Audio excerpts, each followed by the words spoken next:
So today I'm going to be talking more about what the Nordic countries in Europe and the relations to South Korea, what we can do together and how we can counter much of the challenges we see today. I mean, we're looking at deglobalization to a large extent, where we have increased tariffs, we have quite insecure environment where we see that traditional allies are turning away. But we also see a world where traditional challenges, Russia, North Korea, China, but also states as Iran, organizations like Hezbollah, Hamas, collaborate much more.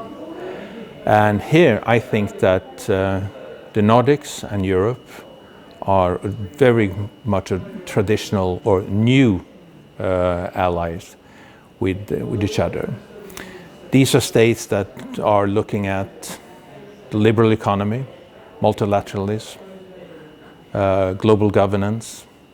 We're looking at a rule-based system to a larger extent than the United States does today, and definitely what the authoritarian states are doing. So what I would like to highlight is really that this new form of collaboration, unilateralism, but also closer cooperation among small and middle-sized democracies, and how we then can start building at least some form of cooperation that could overlap the loss of the contacts with the United States. And this said, the United States will be an absolutely crucial partner for South Korea, but also, of course, for Europe. But I think we need to see the limitations here and the advantages we do have between South Korea and Europe.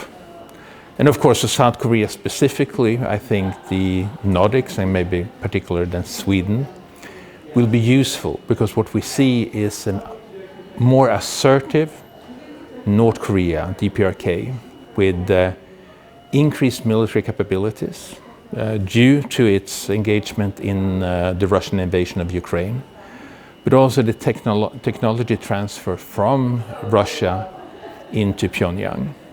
And this, of course, is a tremendous security threat for South Korea. And here I think Sweden and Europe could function as maybe a platform for re-engaging between Pyongyang and Seoul. And a re-engagement that is much needed, because what we see is that the Russian adventurism and aggression against Ukraine has proven to Pyongyang that aggression might actually be useful. So I think what we need to do here is to use all the good forces we can and to de-escalate the tension between South and North Korea. And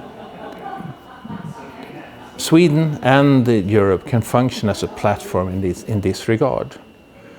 We're not going to exaggerate this, because let's be honest here, North Korea is not interested in dialogue today.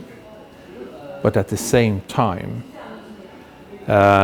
some form of communication and engagement needs to be handled and managed. And I do think that whatever Europe can do, and maybe in particular then Sweden can do, is useful. And here I think we should encourage that sort of discussion. So this will be the essence of the discussion I'll have today.